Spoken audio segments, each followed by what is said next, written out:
How's it going, everybody? Welcome back to another video. This one is on a favorite topic of mine. It's on self-sabotage and how basically you are the reason that things aren't working out the way that you want them to, because you keep literally sabotaging yourself, subconsciously creating problems to keep yourself from moving forward. And this is just a fascinating phenomenon. It happens to most entrepreneurs when they're just starting, because for the longest time they didn't really feel capable of the goals that they've set. They don't feel like they're able to actually do the things that they've set out to do. Their goals feel too big. They don't feel worthy. They're a little scared of what it would be like to actually succeed in the ways that they're wanting to succeed. And so they literally, without realizing it, they create events that keep them from moving forward. For example, if they got a big presentation on Saturday, they go get drunk the night before, Friday night. If they have a huge sales call coming up, they don't get that much sleep that night. If they are about to make a huge sale, and they're signing the contract, they will say something to the client, and that makes the client go oh, I don't know actually about this. Are you sure that's, they'll sabotage themselves out of it. They're about to bring on a contractor for their agency, but then they, underpay the contractor, treat them poorly, and they're out. They're about to, there's all kinds of examples I can give, and even for myself, it was purely an internal battle for me to get to my first client, second client, third client, because I was sabotaging myself from making it happen. So before I get into this video, I do want to say one thing. If you're ready to scale your agency, I literally just got off a meeting. It was a student-led meeting. I wasn't even invited to it, of about 15, 20 of our students who were all sharing the methods that they're using to fill their calendars. So pretty much every single one of them is getting at least one, sometimes two meetings a day to sell their agency services. I wasn't even invited to this meeting. I had no idea what was going on. They just posted in the Facebook group. I hopped on. It was really cool. And if you want to be a part of that community of real agency owners who are scaling to this $10,000, $20,000, $30,000 profit monthly mark, you want to be surrounded by people who are doing it right, day in, day out, and you want to take my exact models that I use to grow my agency and have helped over 150 people grow theirs, just book a call. Worst case scenario, you're not a good fit, and I will tell you you're not a good fit and send you on your way, and we'll just have connected. So go ahead and book a call. Let's see if you're a good fit for that. But that being said, I want to get into this self-sabotage and how to cut it, how to begin the process of eliminating self-sabotage from your repertoire of mistakes that will keep you from growing as an entrepreneur and as a human being. So let me talk about my journey. I think my journey is probably a really great place for me to start, because I feel like if people know what I've been through and the things that I've struggled with in terms of self-sabotage and these mental horrible loops that you can go down, it will honestly probably help somebody else. So I'll start with year one of my journey. Year one of my journey, I honestly had so many potential clients I could have taken on, so many potential projects I could have taken on, but I just had so many bad habits in my life. I would stay up late. I was a huge video game gamer. Stay up till late, 2, 3 a.m. playing Call of Duty or Minecraft or something. And I just drink caffeinated drinks past midnight like an idiot, and wonder why I wasn't feeling good. And then I just had all these really stupid things that I would do. And so honestly, it was less that there was anything wrong with my business, and it was more that I just had a really poor mentality when it came to how I functioned as a person, if that makes sense. And honestly, this is the biggest, there's no real true business problems. There are personal problems that show up in your business. And so you need to get yourself locked in. Now, it's not something you can just choose to do now. You can't go cold turkey on these habits, including self-sabotage. It's a long journey. So I would encourage you to just pause this video and write out some of the things that you've done that have kept you from succeeding. Literally, I guarantee you, 80, 70, 80% of you have been on the brink of a really cool opportunity, but then you punched it back into the ground. And this is something that I like to call reverting to the mean. It's actually a part of the course, a part of our 6-figure marketing consultant course, where I help people start and grow their existing marketing agencies or consulting businesses. This is a part of that program. I actually talk about how you'll begin to succeed, and if you're not aware of how you sabotage yourself, you'll just go right back down to where you were. Or you'll kind of exist on this weird spectrum of really big highs and then really steep lows, and then huge highs again and steep lows. And though you are slowly, steadily growing, the average of your state is going up, this roller coaster just isn't worth it. This crazy roller coaster that you're on just isn't worth the growth. And so, it's called reverting to the mean. When you start to succeed or you start to fail, you kind of like push back up, or you push yourself back down. And so really what we want to be able to do is allow ourselves to push up and then keep pushing up and then keep pushing up and then keep pushing up and not stop. And how do we do that? Well, there's a couple key things, and there's one of my favorite books of all time, which a lot of you have read because of how much I talk about it. And I recommend you pick it up today. It's actually it's not recommended reading, it's required reading for our program. It's Psycho-Cybernetics by Dr. Maxwell Maltz. And my girlfriend's actually reading it right now, and her and I are going through it again. This would be my like 6th or 7th time going through it. And it's, again, changing my life. Like, again, it's making me realize that I've got things that even at this stage in business, I struggle with on an internal level. And the book basically talks about how your self-image, who you think you are, who you've been told you are, and the internalizations regarding your identity and the different, like, quirks that you have, whether positive or negative, those things direct you. Like, you know, who you think you are basically directs your life. You'll never succeed more or less than your self-image allows you to. And whoever you really think you are is how you're going to kind of adjust to be. And so, for example, one of my big pet peeves, for example, with like the therapy industry.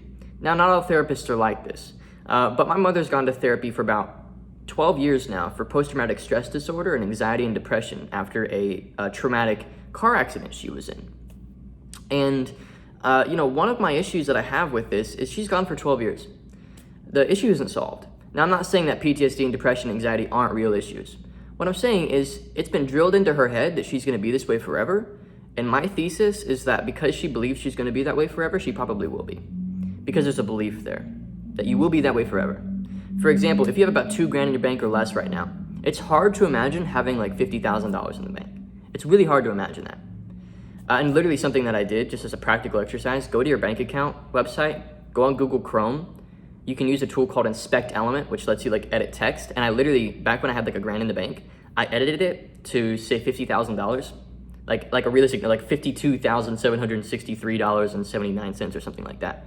And I just took a screenshot of that and just like saved it and like visualized that and just kind of saw it because I wanted to get used to the idea of having that much around. And I wanted to feel worthy of it. And how you feel worthy of it is kind of by injecting it like that. And that's the power of visualization. There's nothing spiritual or overly woo-woo about visualization. Really, it's just trying to put yourself in the emotional state that you would be at if you were to achieve the things that you want to achieve, so that you realize it's really not out of line for you to achieve that thing. Because if you feel like it breaks something in your image, if for some reason your brain is convinced, your image is convinced that whatever you're trying to do doesn't align, it will stop you from doing it.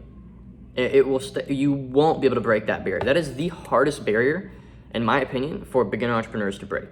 Because they've just been used to getting paid $500 a week at their job. They've never had more than $3,000 in the bank, maybe $5,000 in savings. And like that's their life. And they've never really felt more than that. You know, they've never made a sale. They don't really know what that feels like. They don't feel like they could make a sale. They've never really run a successful business. They don't really know what it means to run a successful business, how it works. So like there's all kinds of identity issues that are going on in their head. So self-sabotage, to wrap up this video a little bit and start putting it a little bit more in a nutshell so I can start giving you more practical, pragmatic action steps here. Self-sabotage is a result of a misaligned self-image. And you can also sabotage yourself from doing bad things. Like, for example, one thing that I refuse to do is like clubbing. Like, I know a lot of entrepreneurs that are making my money that are like, you know, younger, and they're like going clubbing all the time. I refuse. Like, I'm not going to do that.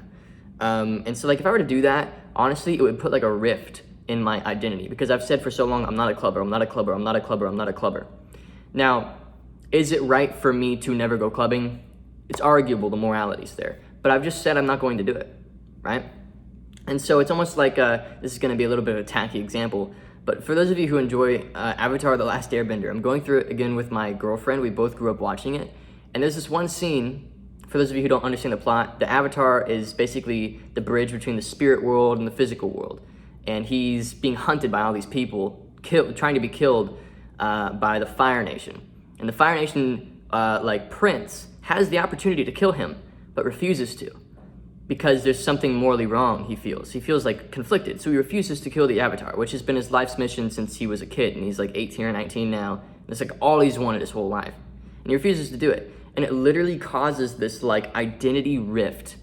And he goes into this state for like 5 or 6 days where he's literally physically ill and unable to move, unable to get up. He loses weight, he's throwing up, he's getting sick. And that's the power of our image. Our image directs us, and that's completely true. Like, what happened to Zuko there happens in real life too. Another example could be, there's this experiment done where like, and this is just proving that what you believe to be true actually kind of, your body responds to it in truth. There's this experiment done where they hold a hot, like casting iron up to somebody's back, and they don't actually press it against them. They just let them feel the heat. They're like, hey, we're not gonna touch you. Just want you to feel the heat. The experiment is how much can you feel the heat? That's the impression they're under. They're blindfolded, they're facing the other direction. Can you feel the heat? They say yes. They say, okay, hold still. We're gonna hold it here for just a moment. And then they take an ice cube and kind of next to the iron, they pull the iron back and they put the ice cube on their back. And they hold it and they press it against their back and they hold them to it, like violently, hold them to it. This is a study done in the 60s or 70s, I believe. I'm not really sure. But what's incredible is that the men and women who got like the ice cube on their back, which is like a test group of 100 people, and every single one came away with a physical burn on their back because they were under the impression, because they'd felt the heat. There was a sensation, there was a belief that was heat back there, because they felt the heat off of the iron. They pulled the iron back, they put an ice cube on. The ice cube caused a physical burn in their bodies. Their body reacted as if it had been burned. And that's the power of like what you actually believe to be true regarding your surroundings and yourself. I've always said that the two most important topics you could study as an entrepreneur is the psychology of money and the psychology of the self. And if you can master these two things, you can grow to be any level of entrepreneur that you desire to be. And what kind of differentiates me, in my opinion, not to like cast stones at like competitors, I don't think there's any such thing as a competitor really, but what differentiates me from other agency educators potentially, or people who help you grow your consulting, coaching, or agency businesses, is for me, an agency business is just like a model. Really what I'm allowing you to do is break through these things that are going on in your head so that you can then see a manifestation of those breakthroughs in your business. And that's why I teach agency models, because it's very relationship driven. It's a long-term play. You can sell it eventually. I think it's the best model. If I thought Amazon was the best model, I'd probably teach that. If I thought, freaking Shopify was the best, I'd probably teach that. But really my goal is just to give you a model and then give you mental structures to be able to succeed with it. And that's also why our students succeed, like bar none, far beyond anybody else in the industry compared to how many copies we've sold of the program. And I'm not trying to plug the program really hard here. I'm just trying to help you understand the power of this stuff on a practical level, okay? So how to solve self-sabotage? Essentially, you need to start asking, who are you and what do you identify with? And why don't you identify with the successes that you've sabotaged yourself from? And make a list of the ways that you sabotage yourself and be conscious of those ways. Because it's less, really honestly, if you could just be conscious of what you're sabotaging yourself with, it becomes so much easier to not do it. Like this, that's why I also have an Oura ring, because sleep was like traditionally a very hard thing for me. This is just a classic entrepreneur cliche at this point for most of you, like Oura ring, shut up, dude. But sleep was a horrible like cliche for me. I honestly believe, so I'm like a 5'8", 5'9" guy, right? My dad's 6'4", my brother's 5'11". Like, I'm short. My mom, like, I'm taller than my mom too, so I don't have my mom's short genes because she's short as well. She's like 5'7", 5 maybe-ish. And so, like, I don't have my mom's height genes. So I genuinely believe, like, and doctors have confirmed this, that I literally had such poor sleep growing up that I am, like, literally not as physically developed as I otherwise would be. So, like, that's how bad my sleep was growing up. And so it was such an easy thing for me to like revert to as like a issue. It's like, I'm sorry, I can't make the sales call today. I got like 3 hours of sleep last night. Like literally that was year one of my journey. When I started shooting weddings as a wedding photographer, without fail, every single wedding, it was probably a Saturday or Sunday typically when I would shoot a wedding because it's weekends. The night before, I'd be up late. I couldn't explain why. No clue why. What it was my identity didn't align with a successful business owner. There was a misalignment there. I hadn't really thought and visualized what it would mean to be that successful business owner, and I'd never really put myself in that position emotionally by sitting down and really thinking it through, writing out my goals, visualizing it, every day, every other day, twice a week even, and just really considering what it would be like to be in that position. And because I'd never really put myself emotionally in that position, I assumed it didn't align with my identity, and I would literally sabotage myself from achieving it. And now, of course, I would push through. On 4 or 5 hours of sleep, I would push through and still deliver for my clients, still have great wedding photography shoots, come away with great photos. My portfolio was beautiful, and I made a lot of money doing it. But it was an absolute struggle. It was an absolute struggle because I had such an incredible inclination to sabotage myself away by using an old habit that I'd gotten used to. So yeah, there's no such thing as business problems. There's only such thing as personal problems that show up in your business. That's a Sam Ovens quote. I love that quote. A lot of my friends also started picking it up as well. And I think it's totally true. So read the book Psycho-Cybernetics by Dr. Maxwell Maltz. Begin to internalize the reality that you are not a static being. You are not like one way. You can change who you are, and you can change the way you respond to stimulus by implementing belief.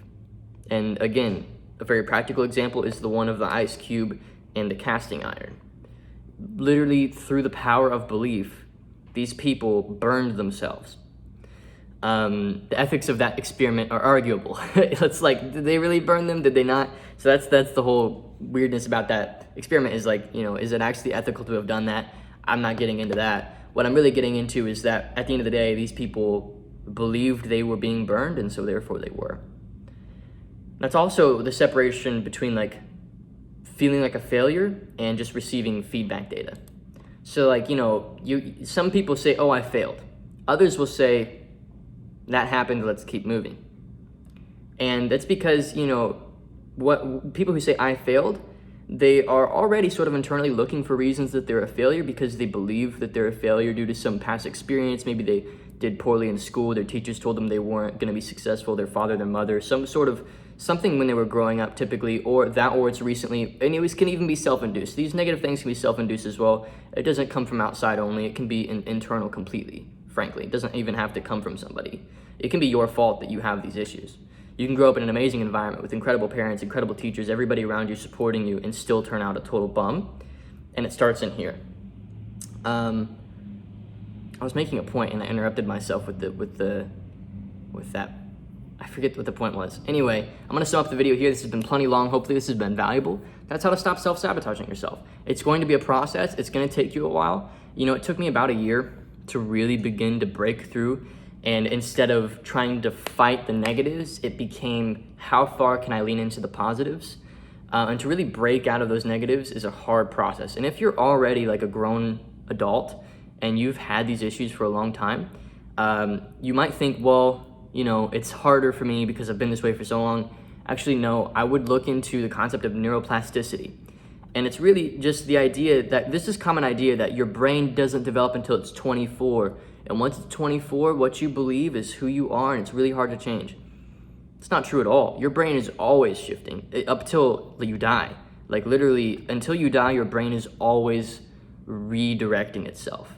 And so there's no real scientific data to show that your brain doesn't continue to develop late into adulthood up until you literally die. Because, for example, a direct example of this could be, different mental health issues that develop later in life. That's proof that your brain does continue to develop, because though it is a negative development, it is still a development. So, some people are depressed after 74, after they retire or something. That's a development. It may not be a positive development, but it's a development. You don't feel the same way you did at 24 or at 75. So therefore your brain does change. So I just want to encourage you, like, no matter what age you're at, there's nothing stopping you from doing this, whether you're 12 years old, 15 years old. The typical audience for me is like anywhere from like 17 to like 24, typically young dudes like myself. But if you're a woman, if you're of age, whatever it might be, I don't care. This stuff applies to you. And if you cut out self-sabotage and you truly master this stuff, you will have an edge over your competition that just makes them cry. They will wonder how you're so persistent. They will have no freaking clue how to compete with you, because every time you succeed, it just burns. And like, they're like, how does he keep doing it? And it just comes from, getting rid of self-sabotage, leaning into positive identity, counting successes and really truly pushing into the positive, recognizing the negative, recognizing the poor things that you have. It's not positive thinking. Again, I recommend reading Psycho-Cybernetics. It's not positive thinking. It is recognizing the negative and recognizing the positive and understanding what roles both play so that you can navigate based on the true reality that you want to have in your life. Because you can't really have any sort of a force without a negative or positive. We have the concept, the Eastern concept of the yin and yang. You have the concept of light and dark. They wouldn't exist without each other. Even electricity, negative, positive energy. You need both. In order to direct any sort of power, you need negative and positive energy. Rivers have two sides guiding the river, right? So you need both. But you need to really kind of understand the role that both plays so that you can then, move properly. It's another thing interesting too, and I could go on this topic for forever. This is probably one of my favorite topics. I said I'd end the video here, but I'm gonna keep talking for another minute. That's another interesting thing too, antidepressants. I understand a lot of people need them, literally chemically need them. But the sad thing about it is that it also keeps a lot of the people who are on antidepressants from being happy. Because it doesn't eliminate depression, it just numbs the person. And then they just don't feel anything, and that's just not a good place to be either. So really, it's not about elimination of the negative and just forcing a positive onto it and just crunching the negative. It's about seeing the negative for what it is, understanding that it's a tool that you can use and directing it properly. So really, the reason why I had a poor image regarding myself was for protection. I didn't want to take risks. I didn't want to fail. But what I had to realize was that that same protective force needed to be channeled in a way that actually helped me. And now I'm literally more afraid of not taking risks than I am afraid of taking risks. I need to keep pushing. It is so core to my identity that if I don't, something breaks. If I stop working for a week, or not working literally at my computer, but if I stop being in entrepreneur mentality for a week, 2 weeks, 3 weeks, it's hard for me. It's literally a hard thing for me to do. For me to not, be generating massive revenue and closing new clients and out here pushing. It's not a matter of your goals, it's a matter of your standards.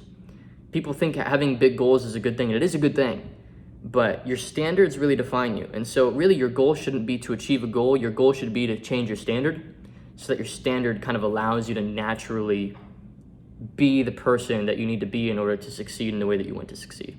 So I'm gonna end the video here. Hopefully this video was valuable to you. Once again, book a call below. If you've been watching my content for a while, I know a lot of people haven't booked calls. And if you've been just kind of chilling out and been on the fence about it, I just kind of want this to be the sign, look man, book a call. And I'm more confident about the program than ever because literally I'm about to have over 15 students who are at $10,000 profit or more monthly out to my local area. And I'm gonna be hanging out with them and eating steaks, and I've got an event planner, which is gonna be a very private, very fun event. I'm just freaking stoked to get more people in. So just book a call. And again, worst case scenario, you're not a fit, and I'll just say so. So there's no pressure to do anything, but I just want to speak with more of you, hear how you're doing, see if I can't help you, see if our program can't get you past that $10,000 a month mark so that with your consent, you hop onto the channel as an interview. So that being said, thanks again for watching. Hope you enjoyed, and I will see you all in the next video. Have a great one.